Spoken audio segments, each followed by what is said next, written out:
안녕하세요. 저는 영어부를 담당하고 있는 김종도 목사입니다. 오늘 이렇게 교회 창립 46주년 기념 감사 예배를 맞이해서 이렇게 설교를 해달라고 말씀을 해주셔서 참 기쁘고요. 또한 이렇게 영광으로 생각을 합니다. 담임 목사님께서 부재 중이신 상황이라 제가 와서 오늘 우리 성도님들과 함께 말씀을 나누게 되었고요. 제가 여기 왔으니까 그럼 우리 영어부는 어떻게 하지? 생각하시는 분 계실 수도 있을 텐데요. 영어부는 우리 중고등부를 담당하고 있는 오준 전도사님, 알버트 오 전도사님이 우리 오늘은 중고등부와 영어부가 연합해서 예배를 드립니다. 그래서 양쪽 다 오늘은 조금 특별한 예배로 드리는 날이 되었습니다. 우리 말씀 같이 보실까요? 오늘 제가 성도님들과 함께 나누고자 하는 말씀은 요한복음 15장 9절에서 12절까지의 말씀입니다.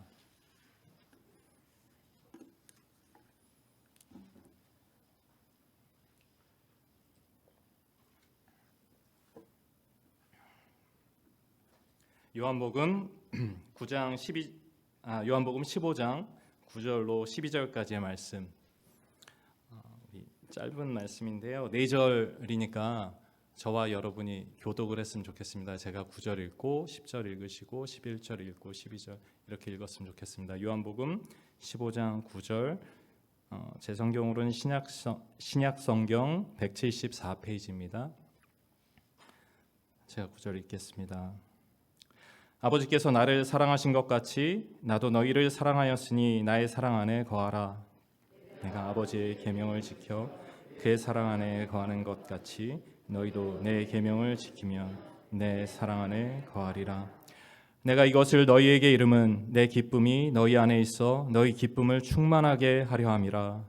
내 계명은 곧 내가 너희를 사랑한 것 같이 너희도 서로 사랑하라 하는 이것이니라. 아멘.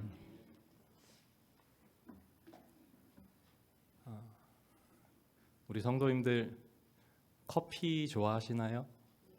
네. 오늘 아침에도 보니까 교회 오셔가지고 커피 한잔 하시는 분들도 계시더라고요. 물론 뭐 안 좋아하시는 분들도 계실 수 있는데요. 커피 안 좋아하셔도 혹시 스타벅스는 아시죠? 다들 많이 있죠. 스타벅스 커피숍 많이 있습니다. 제가 어느 날 스타벅스에 한번 간 적이 있는데요. 뭐 자주 가는 건 아닌데 그날 갔더니 스타벅스 커피숍 안에 고등학생들이 되게 많더라고요. 그래서 커피가 그렇게 싸지는 않은데 거기 막 비싼 거는 5불, 6불, 7불 막 이렇게 하는데 애들 많아서 야 부자인가 보다 뭐 이렇게 생각을 했었습니다. 아마 제가 갔던 스타벅스 근처에 고등학교가 있었던 것 같아요. 그리고 제가 갔던 시간이 아이들 학교 끝나는 시간하고 좀 겹쳤던 것 같습니다. 그래서 제 커피 나오는 거를 기다리면서 애들은 뭘 마시나 이렇게 좀 살펴봤어요. 그랬더니 커다란 컵에 뭔가 알록달록한 그런 음료수들을 마시더라고요. 그냥 커피 아니고 뭔가 주스 같기도 하고 그런 것들 마셨습니다. 그래서 저는 보통 가면 뭐 아메리카노 아니면 기껏해야 라떼 뭐 이런 거 시켜 마시는데요. 그래서 이제 메뉴판을 보니까 이름 긴 음료수들이 많이 있어요. 새로 나온 것들이. 다 읽기도 어렵더라고요. 아이들은 보니까 그런 것들을 마시고 있어요. 그래서 참 세상이 내가 고등학생일 때랑은 많이 다르구나. 그리고 또 여긴 미국이니까 그런 생각을 하면서 집으로 왔던 적이 있는데요. 그래서 얼마 전에 이제 뉴스를 보다 보니까 뉴욕에 있는 한 여성이 스타벅스를 상대로 해서 500만 불짜리 소송을 냈다는 기사를 봤습니다. 500만 불, 5 밀리언 큰 돈인데요. 근데 소송을 낸 이유가 뭔가 하고 봤더니 스타벅스가 과일 음료를 파는데 거기에 과일이 안 들어있다는 겁니다. 예를 들면 이런 거예요. 망고 드래곤 프루트 아니면 망고 드래곤 프루트 레모네이드. 이름도 길죠.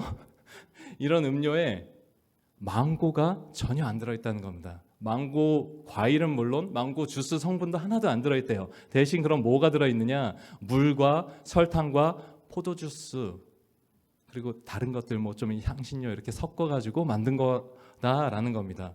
그래서 그 여성이 하는 얘기가 사람들이 망고 드래곤 프루트 레모네이드 그러니까 망고가 들어있을 줄 알고 과일이 들어있을 줄 알고 그래서 건강에 좋겠거니 해서 이 음료를 사 마시는데 그런 거 안 들어있으면 속이는 거라는 거죠. 예. 여러분들 이 여성의 주장에 대해서 어떻게 생각을 하십니까?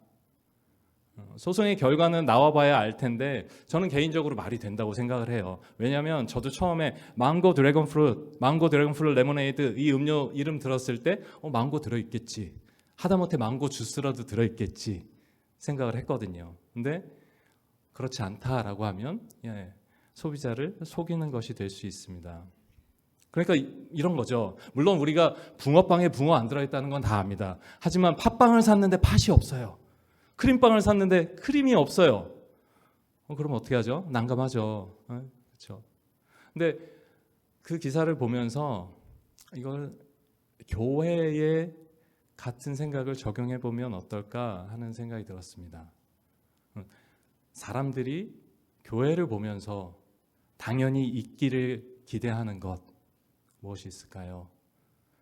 사람들이 교회에 당연히 있어야 한다고 생각하는 덕목 virtue가 있다고 하면 무엇일까요? 여러 가지 있을 수 있겠죠. 하지만 저는 사랑이라고 생각을 합니다. 많은 분들이 동의하실 거라고 생각합니다. 왜냐하면 성경에서 가장 유명한 구절 하나 꼽으라 그러면 뭘까요? 요한복음 3장 16절. 하나님이 세상을 이처럼 사랑하사. 그래서 불신자들도 하나님 얘기하면 하나님은 사랑이라 얘기를 합니다. 그렇죠? 교회 반드시 사랑이 있어야 됩니다. 그래서 성도님들께 한번 질문을 드릴게요. 우리 교회 밖의 사람들이 우리 교회를 볼 때 사랑이 있다라고 얘기를 할까요? 아니면 우리 교회 성도들은 우리 교회를 볼 때 사랑이 있다라고 말을 할까요? 만약에 그럴 리 없겠지만 전혀 없겠지만 만약에 어떤 사람이 그 여자가 스타벅스 소송한 것처럼 하늘 법정에다가 하나님 이 교회는 교회라고 하는데 사랑이 없어요 라고 소송을 냈다고 하면 소송의 결과는 어떨까요? 교회 창립 46주년 기념 예배 설교를 부탁받고 교회에 대해서 여러 가지 생각을 하게 됐습니다. 교회는 뭐지? 교회의 본질은 뭐지? 교회에 있어서 제일 중요한 건 뭐지? 예수님이 지금 우리 교회에 가장 필요하다고 말씀하시는 건 뭐지? 예수님께서 우리 교회에 가장 바라는 것, 우리가 가장 하기를 바라는 것 무엇일까 생각을 해보았습니다. 그때 제 속에 든 생각은 예수님께서 주신 새 계명, 가장 큰 계명, 처음부터 우리가 들어온 그 메시지, 서로 사랑하라, 그 말씀이 아닐까 하는 생각을 하게 되었습니다. 오늘 본문은 예수님께서 잡히시던 밤, 그러니까 십자가에 죽기 전날 밤 제자들에게 마지막으로 하신 말씀 가운데 있는 그런 부분입니다. 예수님의 마지막 말씀을 요한복음에는 13장부터 17장까지가 그 말씀을 기록을 하고 있습니다. 근데 이 13장에서 17절 말씀 가운데 계속해서 반복되는 말씀이 있는데요. 그게 바로 서로 사랑하라, 아니면 서로 사랑하라 라고 말한 나의 계명을 지키라 라는 예수님의 말씀입니다. 근데 재밌는 게 있어요. 이 서로 사랑하라 라는 말씀이 다른 복음서에는 등장하지 않습니다. 마태, 마가, 누가복음에는 서로 사랑하라 라는 말이 등장하지 않습니다. 물론 마태, 마가, 누가복음에도 하나님 사랑, 이웃 사랑, 심지어 원수를 사랑하라 라는 사랑에 관한 말씀들이 많이 등장합니다. 그런데 서로 사랑하라 라는 말씀 분명히 예수님께서 하신 말씀인데 다른 복음서들에는 그 표현으로는 등장하지 않습니다. 그리고 오직 요한복음에만 서로 사랑하라 라는 표현으로 그 말씀이 등장합니다. 왜 그럴까요? 왜 사도 요한만 이 말씀을 요한복음에 그렇게 여러 번 기록을 하고 있는 것일까요? 예수님께서 부활 승천하신 이후에 성령을 오순절에 보내주셔서 신약 교회가 시작되었습니다. 그렇죠? 그리고 나서 한 30년쯤 지났을 때에 마태, 마가, 누가복음이 우리가 가지고 있는 현재 성경처럼 복음서로 정리가 되었습니다. 그 전에는 사도들한테 그냥 배우는 거예요. 그리고 예수님을 직접 만났고 예수님께 배웠던 그 제자들을 통해서 계속 배웠던 겁니다. 근데 이제 30년쯤 지났을 때 마태, 마가, 누가복음이 이렇게 성경으로 완성이 되어서 그 말씀들을 통해서 좀 더 체계적으로 예수님이 하신 말씀, 예수님의 사역에 대해서 교회가 배울 수 있었습니다. 그런데 세월이 지났습니다. 한 30년쯤 지났어요. 그러고 나니까 사도들도 나이가 많이 들어서 죽었고요. 그 다음에 예수님을 직접 만나 배웠고 예수님의 부활을 목격했던 부활의 증인들도 더 이상 교회에 남아있지 않았습니다. 교회에 말 그대로 세대 교체가 일어났다는 거죠. 세대 교체가 일어났습니다. 근데 그때 교회에 문제들이 일어났어요. 왜냐하면 밖으로는 로마 황제의 핍박이 거세졌습니다. 로마 황제가 황제를 숭배하라 라고 하는데 그리스도인들은 그럴 수 없잖아요. 하나님만 섬기니까. 핍박이 강해졌습니다. 그리고 안에서도 내적으로도 문제가 생겼습니다. 높아지고자 하는 사람들이 생겼고 이단의 가르침이 들어왔고 그래서 교회가 분열되기 시작했습니다. 심지어는 사도들의 권위를 인정하지 않는 사람들이 나타났고 그 권위를 인정하여 사도들을 맞아들이려 하는 그 사람들을 교회에서 내쫓으려는 그런 사람들도 있었습니다.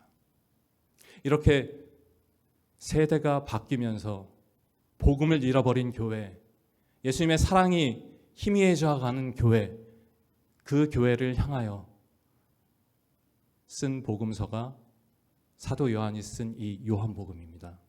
그래서 아마도 성령님께서는 요한을 통해서 이 말씀 교회에 전해주고자 하셨던 것 같습니다.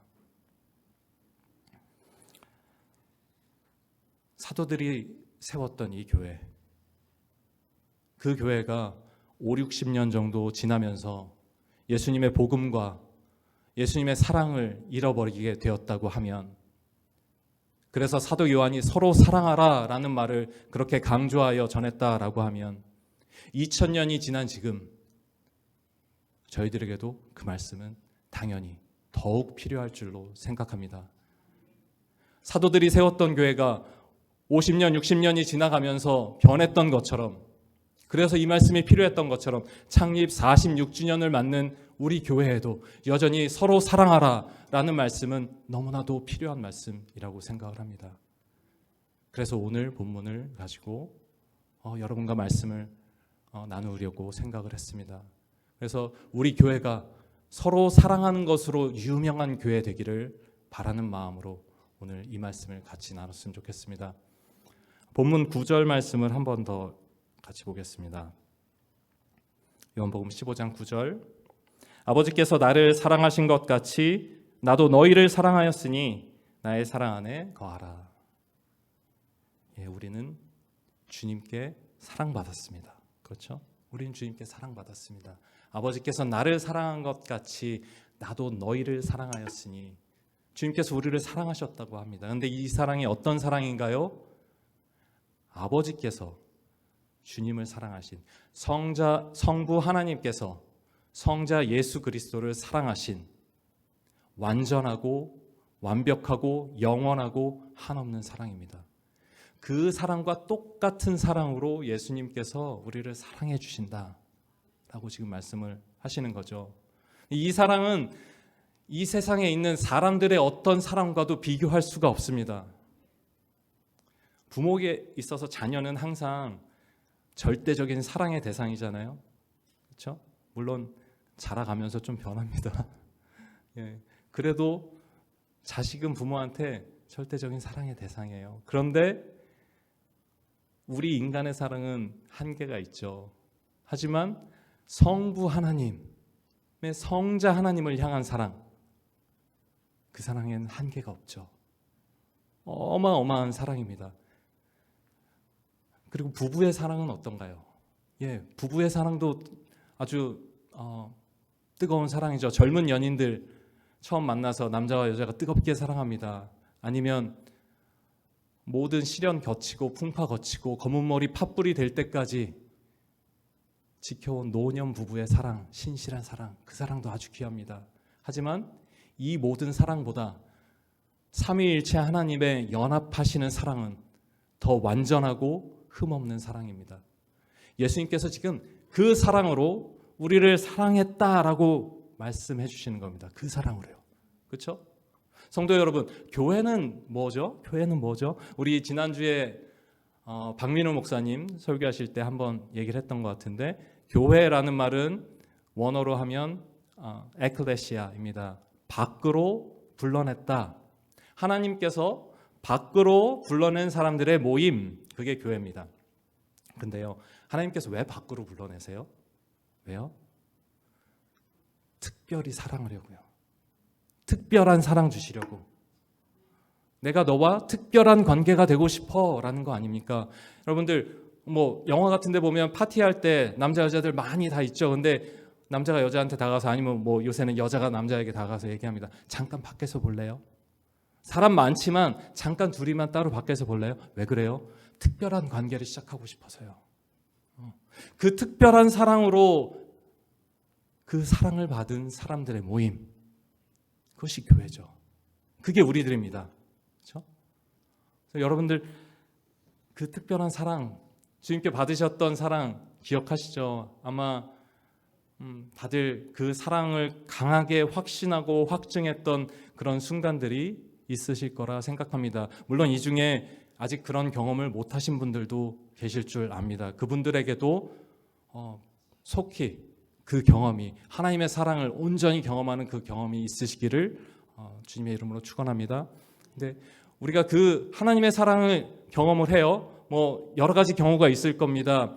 기도 응답받을 때 그럴 수도 있겠고요. 말씀을 읽다가 하나님의 사랑을 확실하게 깨닫는 경우도 있고요. 아니면은 회개 기도하다가 마음의 회심으로 예수님을 따르겠다는 그 결단의 순간에 주님의 사랑 경험하는 적이 분명히 있으실 겁니다.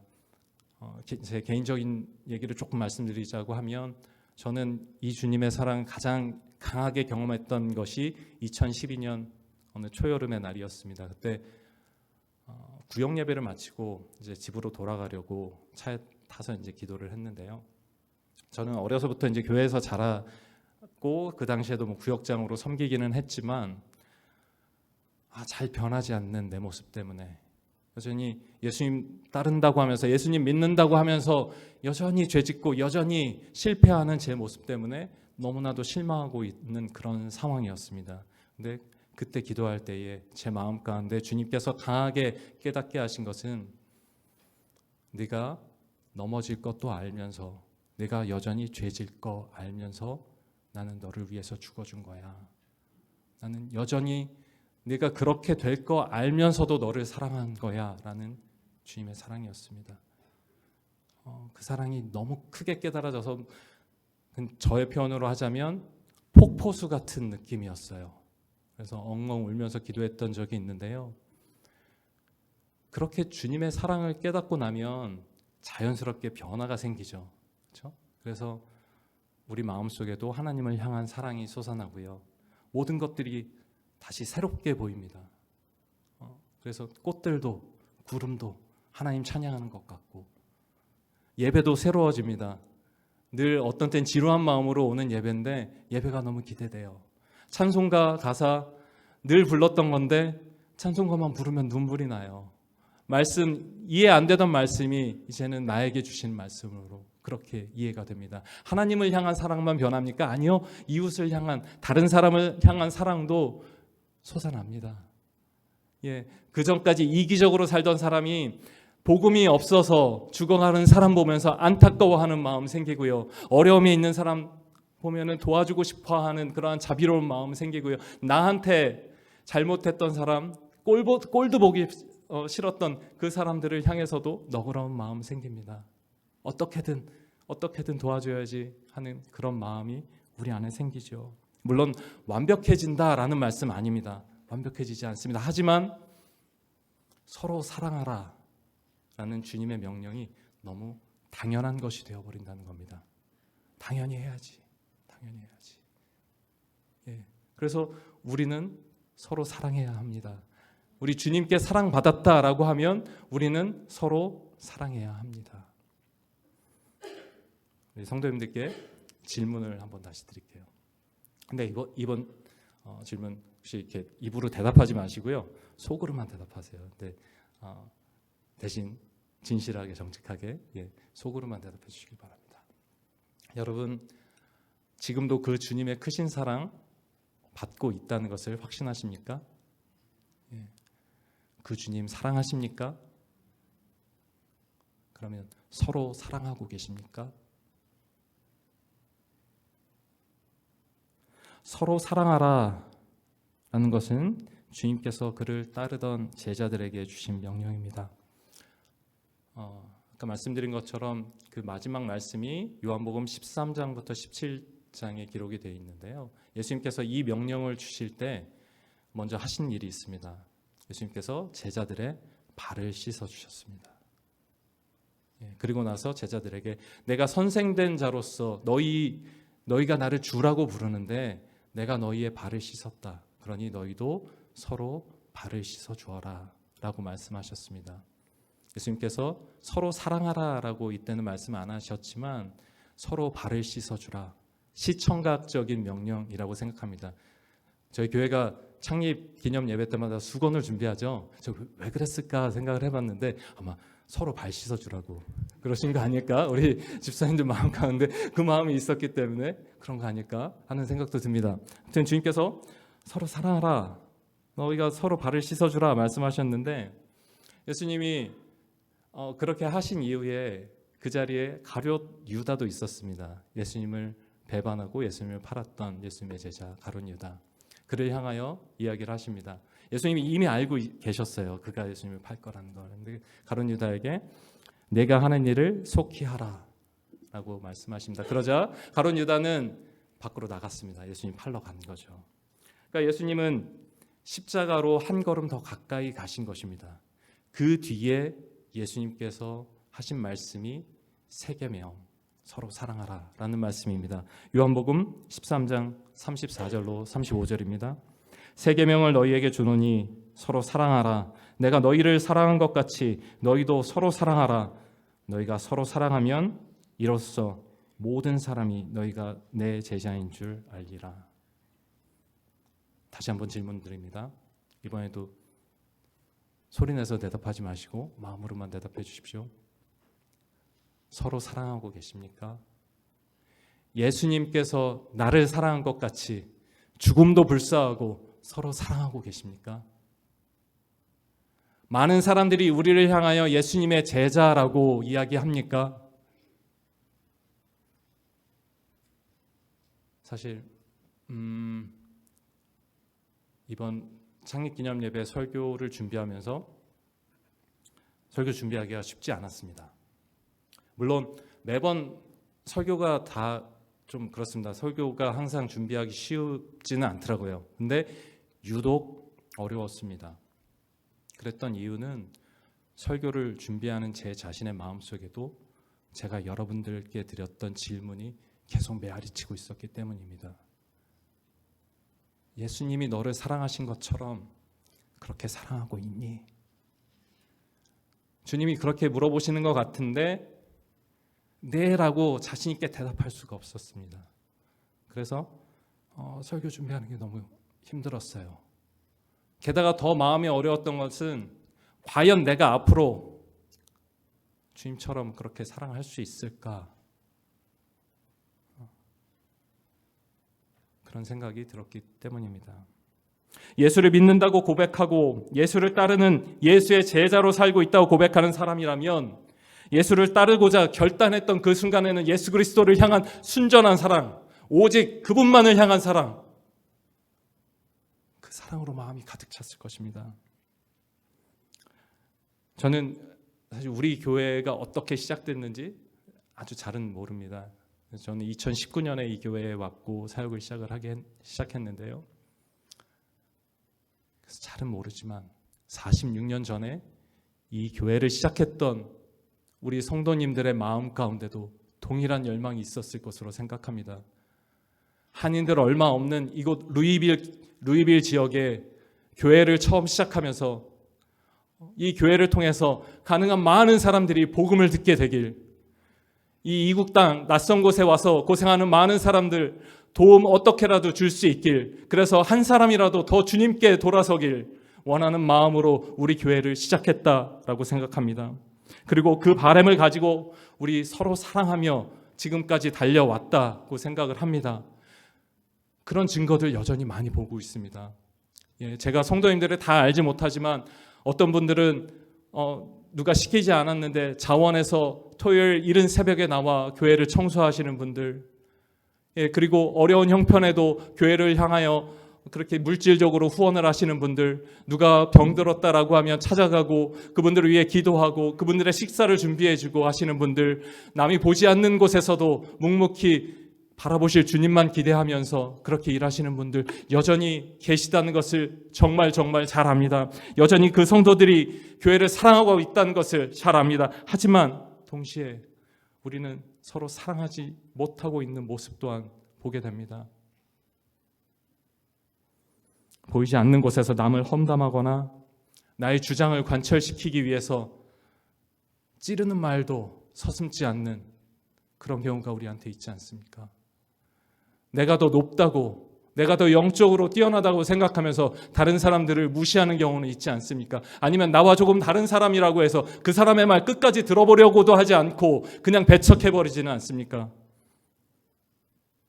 또한 사랑해야 한다는 사실 알지만 그거 생각하면 두려운 마음 먼저 앞서는 게 우리의 현실 아닙니까? 나는 할 만큼 했다고 생각하는데 여전히 변하지 않는 저 사람 보면서 마음 냉랭해지는 게 우리들 아닙니까? 교회를 사랑해서 성도들 사랑해서 섬기겠다고 하는데 도와주는 사람 하나도 없는 것 같고, 나만 지쳐가는 것 같고, 나만 이렇게 고생하는 것 같고, 그래서 나는 가정도 돌볼 수 없고 나는 내 사업도 돌보지 못하다가 망하는 거 아닌가?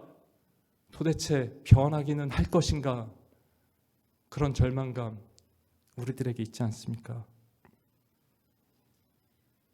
사랑은 쉽지 않습니다. 교회에서만 쉽지 않습니까? 아니요. 사랑이 넘쳐야 되는 가정에서도 쉽지 않아요. 성도님들, 부부끼리 사랑하고 계십니까? 아껴주고 계십니까? 사랑받고 있다고 생각하십니까? 자녀들은 어떨까요? 부모된 마음으로서 자녀들에게 그럼 앞가림 못하는 것 같아가지고 걱정돼가지고 한마디 얘기를 합니다. 그러면 눈 동그랗게 뜨고 10마디 쏘아붙이죠. 아니면 내가 알아서 할게요. 좀 됐어요. 퉁명스럽게 휙 돌아섭니다. 그럼 마음이 그 원래 사랑으로 시작했던 마음인데 싹 차가워지죠. 그러면서 이놈의 자식이 네가 그러니까 안 되는 거야. 내가 새벽부터 밤늦게까지 누구 때문에 이 고생을 하는데, 그러면서 우리 탄식하죠. 우리 자녀들은 어떻게 느낄까요? 자녀들은 우리 엄마 아빠는 나 너무너무 사랑해요. 우리 집은 사랑이 넘쳐요. 라고 이야기할까요? 사랑해야 하는데 그걸 너무너무 잘 아는데 사랑하지 못하는 우리를 발견합니다. 그래서 탄식이 나오고 어떻게 해야 되죠? 어떻게 해야 되죠? 그래서 안타까워요. 그래서 너무너무 안타까워요. 사랑하지 않겠다는 게 아니에요. 사랑해야 되는데 아는데 안 돼요. 어떻게 해야 됩니까? 그래서 오늘 제가 여러분께 드리고 싶은 말씀은, 그래도 주님 때문에 여전히 사랑할 수 있습니다. 그래도 주님 때문에 우리에게 희망이 있다. 그 말씀 드리고 싶습니다. 예수님께서는 그 자신의 죽음을 불러오는 유다의 배반을 확정하신 이후에 서로 사랑하라 라는 말씀을 제자들에게 주셨다고 말씀드렸습니다. 그 말씀을 하시면서 예수님은 제자들한테 한 가지 말씀을 더 하셨는데, 내가 가는 곳에 너희들은 따라올 수가 없어 라고 말씀하셨습니다. 그러자 그 말을 듣고 있던 베드로가 이야기합니다. 아니요, 저는 갈 수 있습니다. 내가 주님을 위하여 죽겠습니다. 잘 아시는 것처럼 그 말씀에 주님은 내가 오늘 새벽닭 울기 전에 3번 나를 부인하리라 말씀하셨고, 베드로는 그 말씀대로 예수님을 3번 부인했습니다. 완전히 실패했습니다. 하지만 요한복음 21장을 보면 예수님께서 부활하신 이후에 베드로에게 다시 찾아가서 3번 물어보십니다. 내가 나를 사랑하느냐? 그 3번의 질문을 통해서 예수님은 베드로의 예수님을 향한 사랑을 다시 한번 확증하셨습니다. 그리고 나서 베드로를 회복시키셨습니다. 이후에 베드로는 완전히 달라졌습니다. 베드로는 교회를 위한 기둥 같은 사도가 되었고요. 핍박받던 성도들을 위로하는 그런 사도가 되었고 그 사람들을 믿음으로 굳게 세우는 역할을 했습니다. 그리고 예수님을 따라 죽는 자리에까지 갔습니다. 예수님을 위해 순교했습니다. 어떻게 이런 변화가 가능했을까요? 예수님 모른다고 3번이나 부인했는데, 완전히 실패했는데 예수님께서 그를 선택하셨기 때문입니다. 우리가 만약에 예수님 따르기로 선택한 것이라면, 물론 우리는 믿음으로 반응을 합니다. 하지만 예수님께서 우리를 먼저 선택하신 것이죠. 우리가 먼저 선택하시는 것이, 우리가 먼저 예수님을 선택했다라고 하면 우리는 예수님 끝까지 따라갈 능력이 없습니다. 재간이 없습니다. 하지만 예수님께서 우리를 택하셨기 때문에 마치 우리가 지금은 부러진 가지처럼 보일지라도 여전히 우리에게 희망이 있고 우리는 여전히 할 수 있습니다. 베드로처럼 우리 힘으로는 우리를 죽기까지 사랑하신 예수님조차도 사랑할 수 없는 존재라는 것을 깨달아야 됩니다. 예수님이 어떤 사랑으로 우리를 사랑하셨습니까? 목숨을 내어주기까지 사랑하셨습니다. 그러나 우리는 그 주님을 사랑할 수가 없어요. 다 못해요. 자꾸 거기에서도 실패해요. 그런데 어떻게 이웃을 사랑합니까? 어떻게 원수를 사랑합니까? 어떻게 형제를 사랑합니까? 나는 정말 사랑할 줄 모르는 사람이라는 탄식, 예수님한테 그 큰 사랑 받았으면서 정작 사랑하지 않는 철저히 이기적이고 너무나도 자기중심적인 사람이라는 그 탄식, 그 회개의 자리가 우리로 하여금 다시 사랑할 수 있게 하는 자리입니다.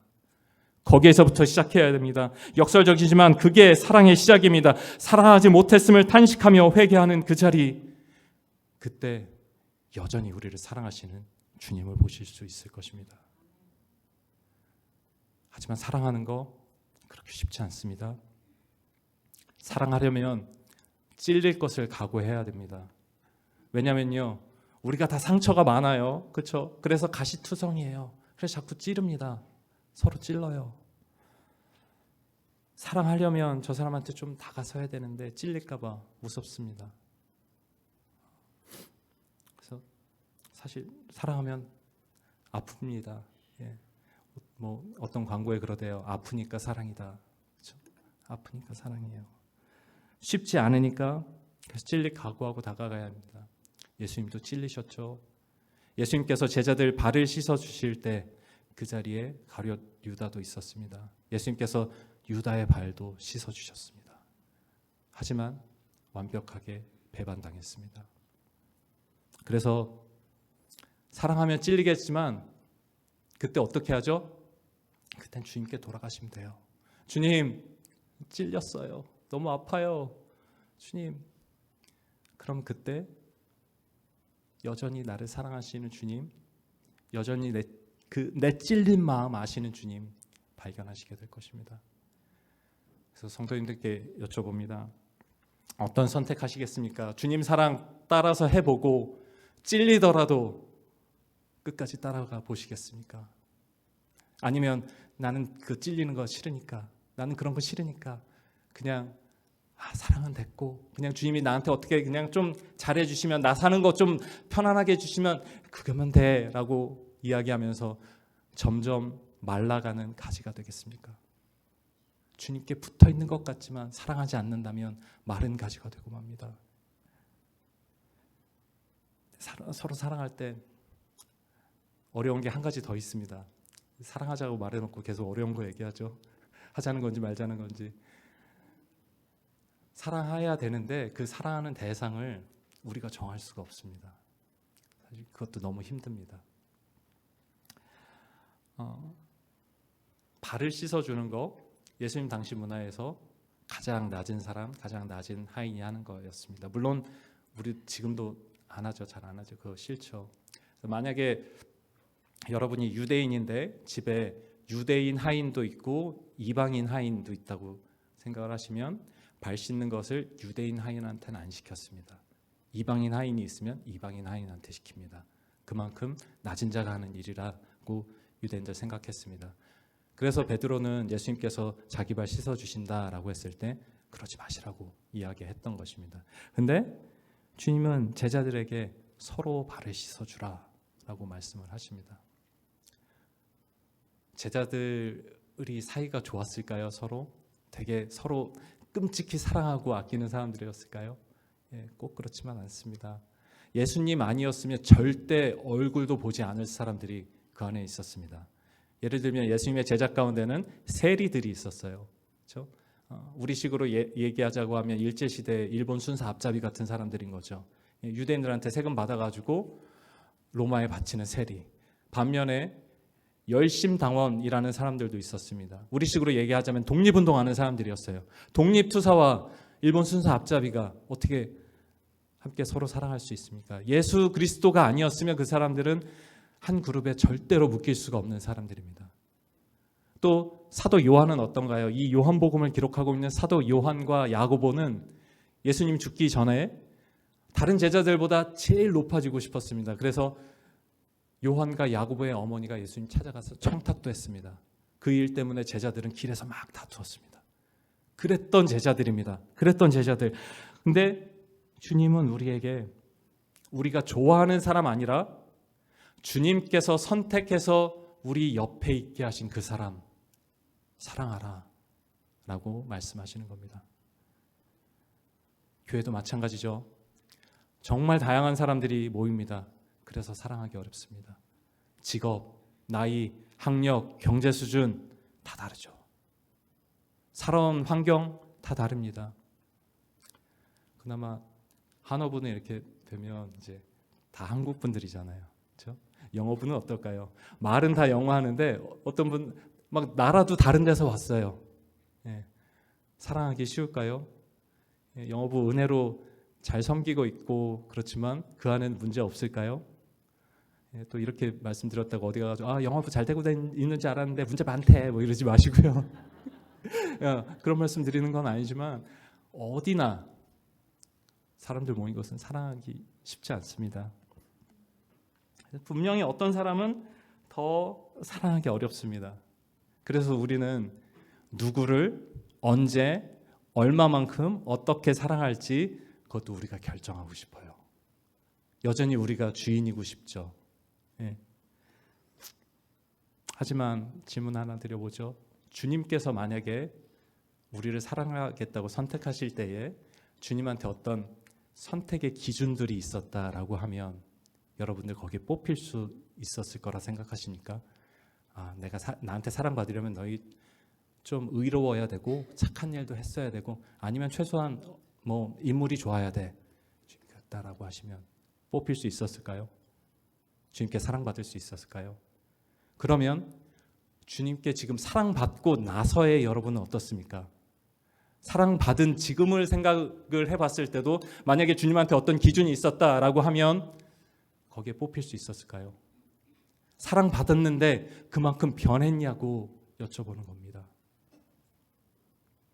나나 내가 사랑하기 어렵다고 생각하는 저 사람이나 주님 앞에서는 전혀 다를 것 없다는 사실을 우리는 깨달아야 합니다. 물론 이렇게 말씀드린다고 해서 어떤 문제가 있든지 다 덮고 가자 이런 말씀 드리는 거 아닙니다. 사랑은 허다한 죄를 덮느니라 라는 말씀이 있지만 이럴 때에 적용되는 말씀이 아닙니다. 만약에 관계 가운데 공동체 가운데 죄가 있다면 죄는 처리되어야 합니다. 죄의 문제는 처리되어야 합니다. 그 죄가 계속 있으면 다 죽습니다. 그리고 형제를 자매를 죄 짓는 데서 돌이키는 것 또한 사랑입니다. 그것이 큰 사랑입니다. 그때 우리의 사랑이 허물을 덮는 것입니다. 다만 그를 돌이키게 할 때도 우리는 사랑으로 해야 해요. 겸손하게 해야 돼요. 그래서 어렵습니다. 이렇게 사랑하는 거 어렵고 쉽지 않은데 그래도 할 수 있습니다. 어떻게 해요? 오늘 본문 9절 10절 말씀 한 번만 다시 같이 읽겠습니다. 9절과 10절 말씀. 아버지께서 이거는 한번 같이 읽어볼까요? 같이 읽겠습니다. 시작. 아버지께서 나를 사랑하신 것 같이 나도 너희를 사랑하였으니 나의 사랑 안에 거하라. 내가 아버지의 계명을 지켜 그의 사랑 안에 거하는 것 같이 너희도 내 계명을 지키면 내 사랑 안에 거하리라. 아멘. 주님께서 우리를 사랑하셨기 때문에 우리는 주님의 사랑 안에 거할 수 있다는 것을 믿으시기 바랍니다. 우리가 아무리 사랑하고 싶어도 우리는 우리 힘으로 사랑할 수 없습니다. 하지만 내가 예수를 믿는다면 예수께서 내 안에 거하십니다. 그리고 그 예수 그리스도의 사랑이 내 안에 거하십니다. 그래서 우리는 내 안에 계시는 예수님을 믿는 믿음으로 사랑할 수 있는 겁니다. 제가 아까 설교 준비할 때 어렵다고 말씀드렸죠. 마음이 어려웠다고. 하지만 이 믿음 때문에 다시 준비할 수 있었고 이 믿음 때문에 여전히 여러분 앞에 서서 설교할 수 있는 겁니다. 그래서 권면을 드립니다. 예수 그리스도의 사랑 안에 깊이 머물러 계시길 바랍니다. 가지가 나무에서 영양분을 얻어야지 자랄 수 있죠. 안 그러면은 못 자랍니다. 그래야 열매 맺을 수 있습니다.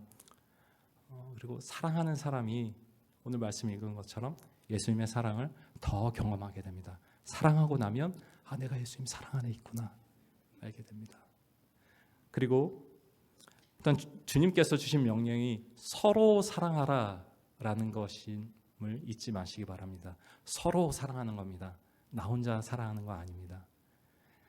근데 물론 우리는 어떤 때는 이 서로라는 단어 때문에 좀 오해하죠. 나는 사랑하려고 하는데 쟤 때문에 안 돼, 쟤 때문에 안 돼, 자꾸 그러죠. 근데요, 서로 사랑하려면 시작은 반드시 나에서 출발해야 됩니다. 내가 먼저 사랑해야 됩니다. 그러면 목사님, 내가 먼저 사랑하는데 그래도 안 되면 어떻게 해요? 그땐 기도하셔야죠.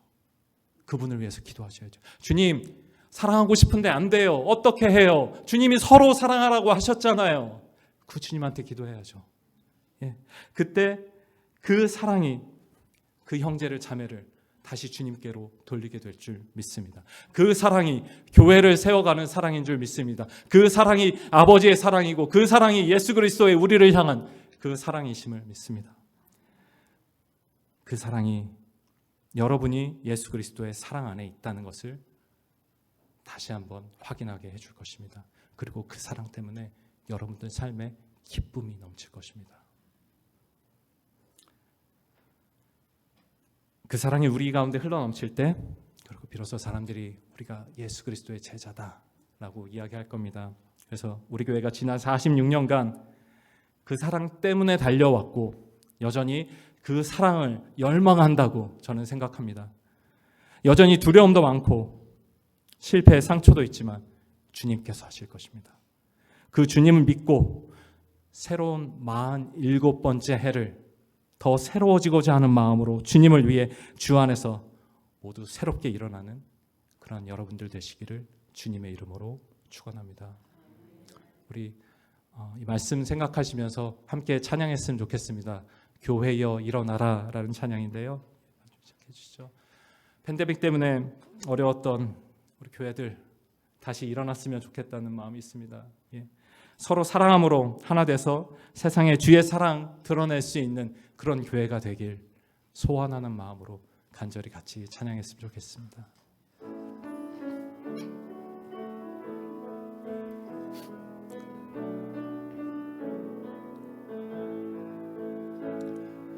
교회여 일어나라 주께서 부르시니 두려움과 실패 내려놓고 교회여 일어나라 교회여 일어나라 교회여 일어나라 주께서 보내시니 우릴 부르신 삶의 자리에서 교회여 일어나라 세상의 빛 하나님의 편지 주의 교회를 통해 세상이 주를 보리라. 일어나라 아버지 사랑으로 아버지 능력으로 너 하나 되어 그 빛을 비추라. 노래하라 아버지의 사랑을 아버지의 크심을 이 삶의 노래로 주님을 나타내라. 일어나라. 우리 이 시간에는 함께 한 목소리로 기도했으면 좋겠습니다. 우리 모두가 주님의 사랑 안에 깊이 머물러 살기를 기도하시기 바랍니다. 그래서 사랑하지 못했던 것들 주님 앞에 회개하는 시간 되었으면 좋겠습니다. 또한 주님의 사랑 여전하심을 확신하는 시간 되었으면 좋겠습니다. 그리고 그 주님의 사랑을 믿음으로 말미암아 내가 서로 사랑하겠다고 다짐하는 그런 시간 되었으면 좋겠습니다. 우리 주여 간절히 부르시고 우리 주님 앞에 함께 기도하겠습니다. 주여! 사랑하지 못했음을 주여 합니다. 여전히 하나님 아버지 하지만 우리 안에 사랑이 없습니다. 합니다. 내 안에 사랑이 없음을 합니다. 주님, 그 주님께 받은 사랑 날마다 새롭게 하여 주시길 원합니다. 그 사랑 안에 하나님 아버지 거하게 하여 주시옵소서. 주님의 사랑이 우리를 새롭게 하여 주시옵소서. 늘 주님의 그 복음이 우리를 새롭게 하여 주시기를 원합니다. 우리가 어떤 사랑을 받았습니까? 어떤 사랑 때문에 감히 하나님 아버지 자녀라 부르심을 받았습니까? 하나님 아버지 세상의 사랑, 세상이 이해할 수 없는 사랑, 세상은 하나님 아버지 알 수도 없는 그 사랑 우리에게 주셨는데 그 사랑 하나님 아버지 주님 안에서 우리가 사랑할 수 있기를 원합니다. 주님 저 사람 때문에 안 돼, 저 사람 때문에 안 돼라고 하나님 아버지 절망하며 얘기합니다. 하나님 아버지 그래서 탄식합니다. 하지만 주님 계시기 때문에 여전히 우리에게 소망이 있고 여전히 주님 때문에 우리가 사랑할 수 있음을 주여 믿음으로 고백합니다. 그 믿음으로 주님 앞에 나아가길 원합니다. 하나님 아버지 46주년 이제 맞이했습니다. 이 47번째에는 더욱더 새로워지는 더욱더 변화되는 우리가 되어지길 원합니다. 그동안 잘했던 것들 계속할 수 있도록 도와주시고 하나님 아버지 사랑의 수고를 하나님 아버지 아끼지 않게 하여 주시옵소서. 하나님 아버지 그동안 받기만 했다라고 하면 내가 이제는 사랑할 수 있는 사람이 될 수 있게 하여 주시기를 간절히 원합니다. 주님 주의 성령께서 우리 마음 가운데 역사하시기를 간절히 원합니다. 주여 새롭게 하여 주시옵소서. 그래서 그런 말미암아 하나님 아버지 우리 교회가 일어서고 다시 일어서고 주님께 하나님 아버지 칭찬을 듣는 세상 사람들로부터 칭찬을 듣는 그런 교회가 되게 하여 주시옵소서. 우리 한 번 더 기도하기 원하는 것은 우리 교회를 위해서 기도해 주셨으면 좋겠습니다. 우리 아까 광고하셨던 것처럼 우리 담임 목사님을 청빙하는 가운데 있습니다. 두 분을 인터뷰했는데 그 두 분들 중에 주님께서 주실 분이 계실지 아니면 또 기다려야 될지 아니면 우리 주님께서 우리 교회를 향한 생각은 어떠신지 우리 잘 알지 못합니다. 하지만 주님께서 예정하신 대로 주님께서 우리 교회를 사랑하시는 그대로 그것들이 이루어지기를 그리고 우리가 새로 오실 담임 목사님 그분이 누군지 모르지만 함께 사랑하는 마음이기를 서로 섬기고 사랑하는 마음이기를 위해서 기도해 주셨으면 좋겠습니다. 청빙의 모든 절차 가운데에 나눠짐이 없도록 우리 교회를 위해서 기도해 주시고 특별히 청빙위원들 위해서 기도해 주시고 우리 청빙의 절차에 모두 함께 참여하는 모든 성도들 위해서 함께 같이 기도하겠습니다. 아버지 은혜를 감사합니다. 주님 저희들 합니다. 주님 이 모든 상황들 아십니다. 주님 하나님 아버지 한두 사람은 하나님 아버지 그럼에도 불구하고 주님께서 이 모든 것들을 허락하시면 선함을 이루고자 하심을 믿습니다. 주님 사랑하는 우리를 통하여서 하나님 아버지 주님의 뜻을 이뤄가시는 줄을 믿습니다. 주님 함께하여 주시옵소서. 주님 은혜를 베풀어 주시옵소서. 하나님 이 연회가 열리고 이제 또 하나님 아버지 투표를 하게 되고 하나님 그 가운데서 청빙하고 정하게 될 것입니다. 그 모든 과정들 가운데에 하나님의 은혜로 함께하사 나누어짐이 없도록 하여 주옵소서. 사탄막이 틈타지 못하게 하시고 우리가 하나님 우리의 생각을 앞세우는 것이 아니라 하나님의 생각을 구하고 듣고 거기에 순종하는 자들 될 수 있도록 인도하여 주옵소서. 성도위원들뿐만 아니라 모든 성도들이 한 마음이 되어서 이것을 기쁨으로 기대하는 그런 시간들 되게 하여 주시기를 간절히 원합니다. 주님의 뜻을 찾기에 하나님 아버지 부족함이 없도록 하여 주시고, 주님의 뜻을 갈망하고 주님의 뜻을 따라 순종하는 우리가 되게 하여 주시옵소서. 그럴 때에 주님께서 새로운 47년 허락하시고 주님께서 새로운 해를 우리에게 허락하실 줄 믿습니다. 주여, 이룰 수 있도록 주여 도와주시옵소서. 은혜를 구합니다.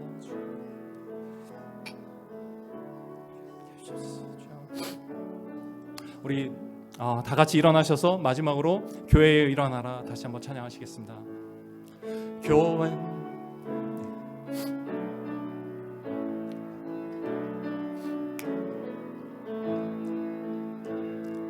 교회여 일어나라,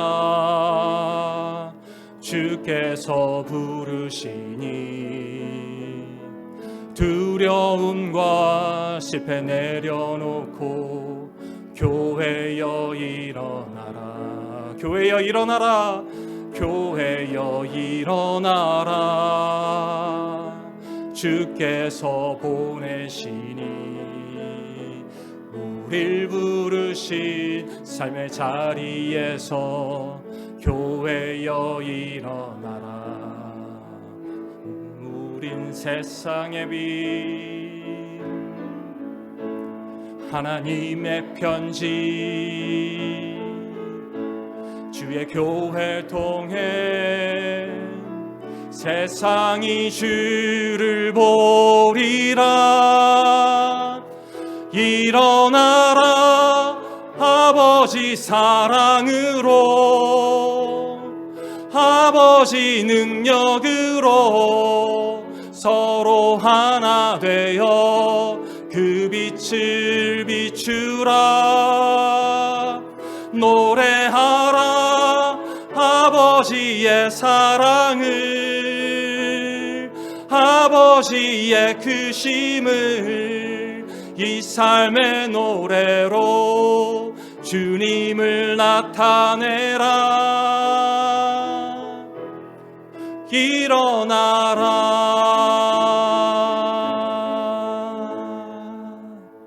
아멘. 함께 기도하시겠습니다. 이제는 주 예수 그리스도의 은혜와 하나님 아버지의 무한하시고 한이 없는 사랑과 성령님의 감화, 교통, 새롭게 하심이 창립 46주년을 맞아 주 안에서 더욱 새로워지기를 소망하며 서로 사랑하라 말씀하신 주님의 계명에 순종하고자 결단하는 루이빌 제1한인침례교회 교인 한 사람 한 사람 위에 지금으로부터 영원토록 함께 하시기를 축원하옵나이다. 아멘.